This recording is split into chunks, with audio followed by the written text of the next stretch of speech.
Bonjour les amis, bienvenue sur cette vidéo.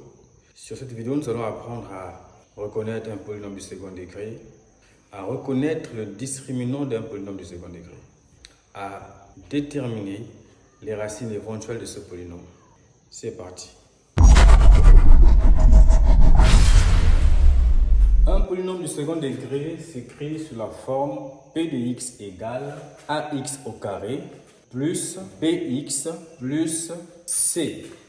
Alors, un polynôme du second degré s'écrit sous cette forme-là. P de x égale ax carré plus bx plus c. Cette forme est la forme générale d'un polynôme du second degré. Et la formule du discriminant de ce polynôme du second degré est de la forme b au carré moins 4ac. Alors nous avons là la forme générale d'un polynôme du second degré et la formule de son discriminant. Son discriminant nous permet de déterminer les racines éventuelles de ce polynôme. Donc pour avoir les racines éventuelles du polynôme, il y a trois cas possibles. Le premier cas est delta inférieur à 0. Lorsque le discriminant est inférieur à 0, le polynôme p de x n'admet aucune racine éventuelle. Il y a également le deuxième cas lorsque le discriminant est égal à 0. Lorsque delta est égal à 0, le polynôme p de x admet une racine double qu'on appelle ici x0 qui est égal à moins b sur 2a.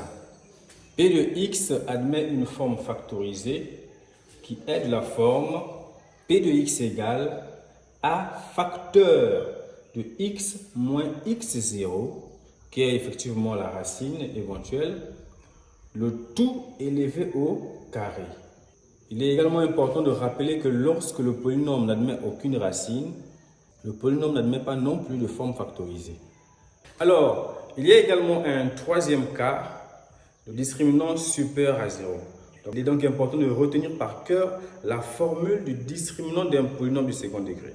Une fois que vous avez cette formule en tête, vous pouvez maintenant déterminer si ce polynôme admet ou pas des racines éventuelles. Le premier cas, le discriminant inférieur à 0, ce qui veut dire que le polynôme n'admet aucune racine éventuelle et n'admet pas de forme factorisée.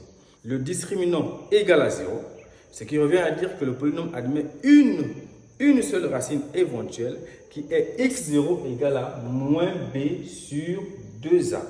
Après avoir admis une racine éventuelle, le polynôme admet alors une forme factorisée qui est de la forme p de x égale à facteur de x moins x0, le tout élevé au carré.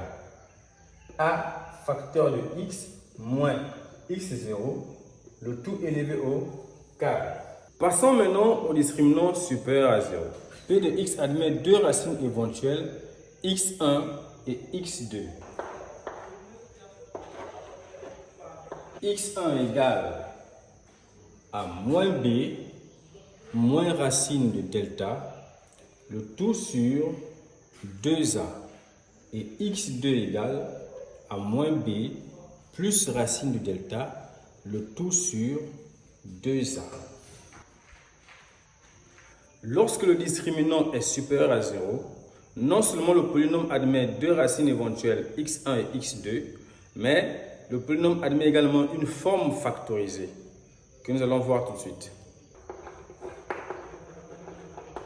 P de x égale à a facteur de x moins x1 facteur de x moins x2.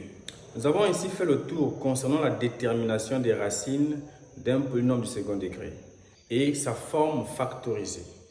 Ce qu'il est primordial de savoir, c'est qu'un polynôme du second degré a un discriminant, delta égale b au carré moins 4ac. Une fois le discriminant su, nous pouvons maintenant déterminer si le discriminant est inférieur à 0, égal à 0 ou supérieur à 0. Voilà les amis, c'est tout pour aujourd'hui. J'espère que cette vidéo vous a été utile. N'hésitez pas à aimer la vidéo, à partager, à vous abonner si ce n'est pas encore fait. À nous revoir dans les prochaines vidéos. Je vous remercie.